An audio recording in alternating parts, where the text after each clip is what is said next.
So today I want to talk about something that I think is the most important question of this entire war. Not who is winning, not how many strikes have been launched, not what Trump said yesterday or what Iran threatened today.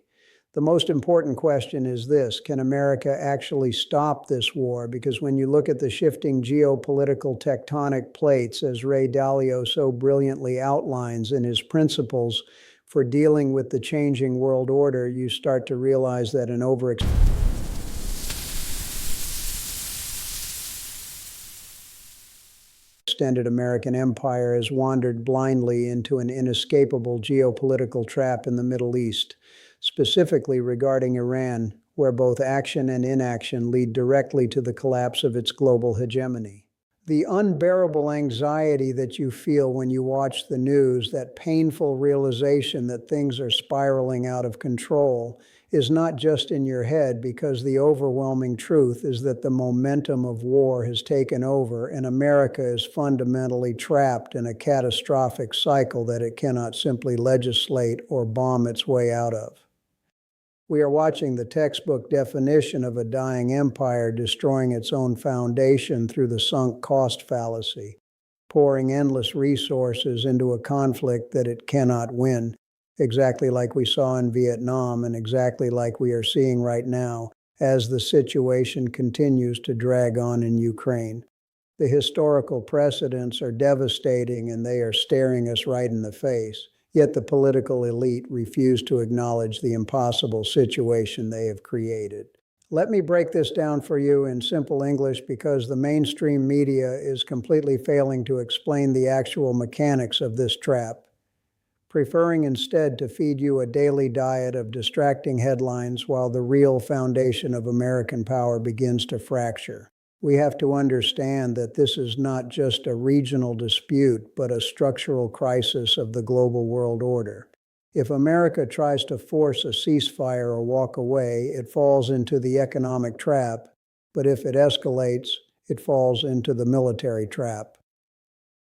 Let us first look at the economic trap, which plays out in a terrifying five-step sequence of global economic collapse that will directly impact your wallet, your savings, and your future. Step one begins with the realization that traditional economic warfare no longer works,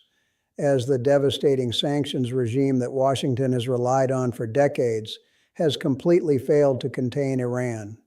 pushing them instead to build a parallel sanction-proof economy backed by rival superpowers. Step two happens when the GCC, the Gulf Cooperation Council, watches this American failure and realizes that Washington can no longer guarantee their security, prompting them to pivot their alliances away from the West and toward emerging Eastern powers who promise stability without moralizing conditions. Step three is the catastrophic consequence of this pivot, which is the death of the petrodollar, the system that has forced the world to buy oil in US dollars since the 1970s and has served as the absolute bedrock of American financial supremacy. Step four follows immediately after, because once nations no longer need dollars to buy energy, they will begin a massive, uncoordinated dump of United States Treasury bonds, flooding the global market with American debt at exactly the moment when America is sitting on a staggering $39 trillion in debt of its own. Step five is the ultimate nightmare scenario, the total collapse of the US dollar as the global reserve currency, triggering a devastating wave of hyperinflation back home that will make the economic suffering of the 2008 financial crisis look like a minor market correction.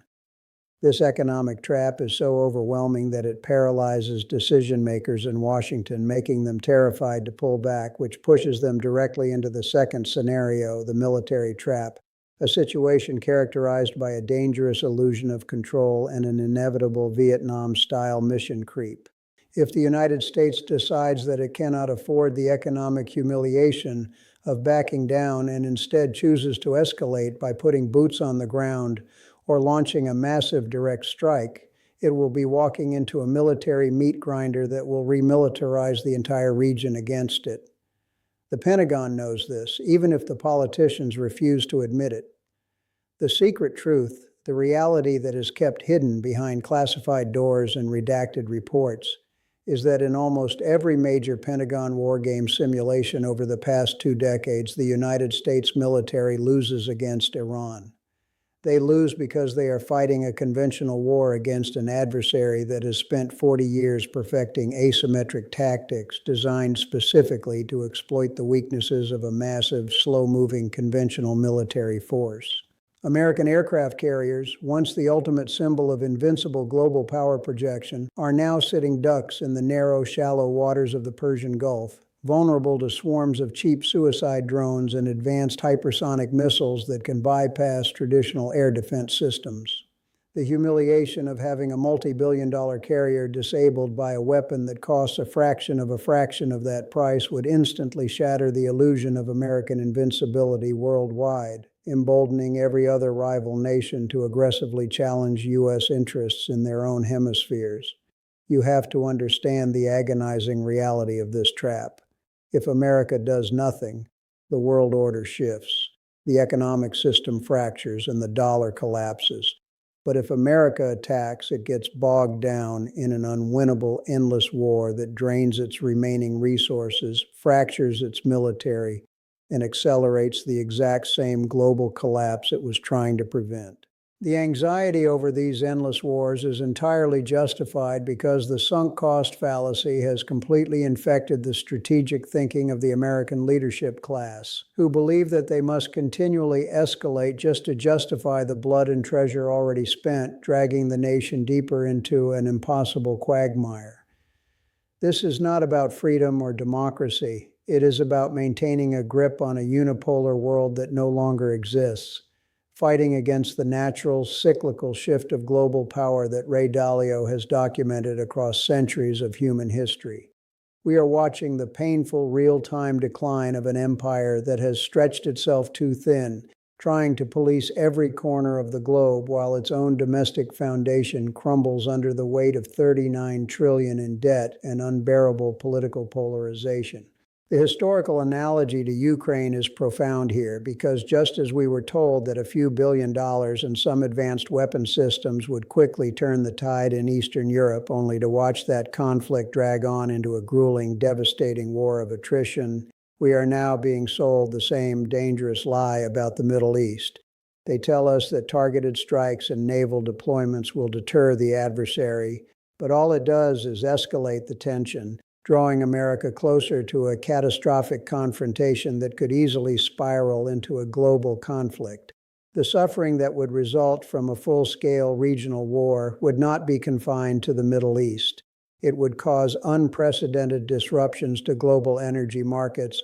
plunging the world into a deep recession and causing immense economic pain for everyday citizens who are already struggling to survive in an inflationary environment. This is the false dilemma that the media presents to you. Either we project strength and bomb our enemies, or we show weakness and invite destruction. But they completely ignore the structural reality that the old paradigm is dead, and that true wisdom requires recognizing when a strategy has failed. The military trap is exacerbated by the fact that the adversary does not need to win a decisive military victory to defeat the United States. They only need to survive, to bleed the American military slowly, and to keep the region unstable enough to prevent Washington from ever pivoting its focus to more pressing strategic challenges in Asia.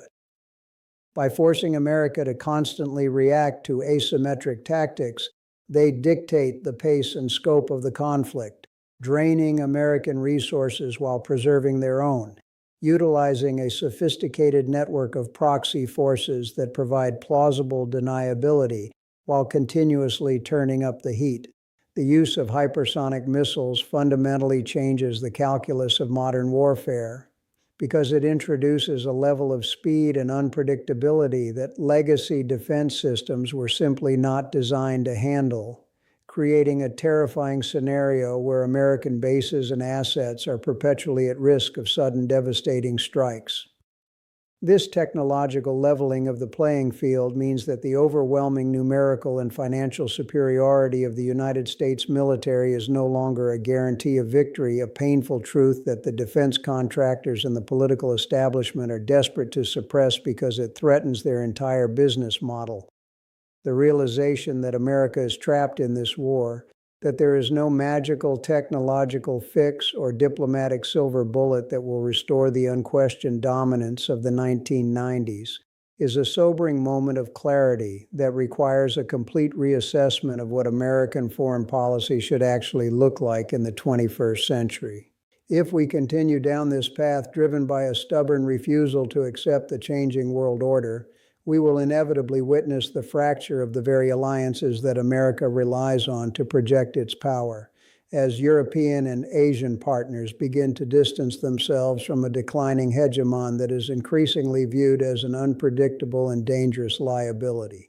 The solution, the only way out of this impossible trap, is something that the current leadership in Washington seems entirely incapable of doing, which is to voluntarily step down from the role of global hegemon, to accept a multipolar world, and to focus on rebuilding the domestic economic foundation before it is too late. It requires abandoning the arrogant assumption that America has the right and the capability to dictate the internal affairs of every other nation on earth, and instead adopting a more restrained, realistic approach to foreign policy that prioritizes diplomacy, economic stability, and the defense of core national interests over the endless pursuit of global supremacy.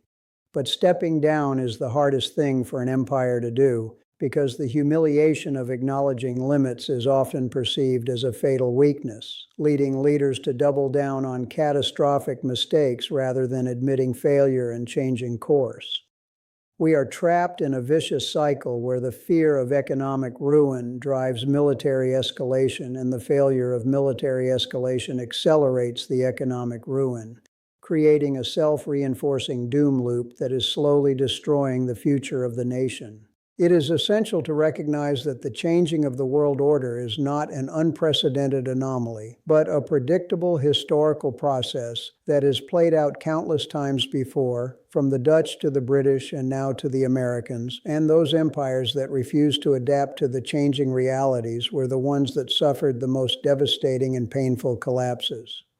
Ray Dalio's analysis makes it crystal clear that the internal health of a nation, its debt levels, its political cohesion, its educational system, its wealth inequality, is ultimately more important than its military footprint. And by sacrificing its internal health to maintain an unsustainable global empire, America is guaranteeing its own eventual downfall. The anxiety that permeates our society today is a direct reflection of this underlying structural rot,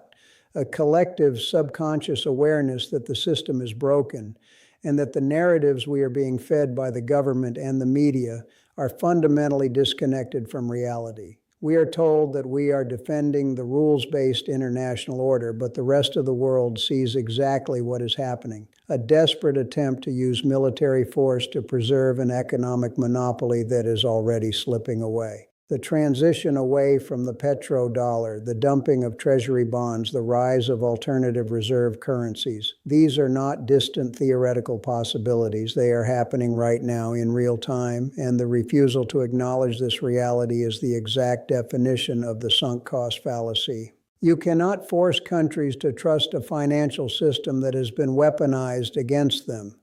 and you cannot force a region to submit to your will through the use of overwhelming military force when your adversaries have learned exactly how to neutralize your technological advantages through asymmetric warfare.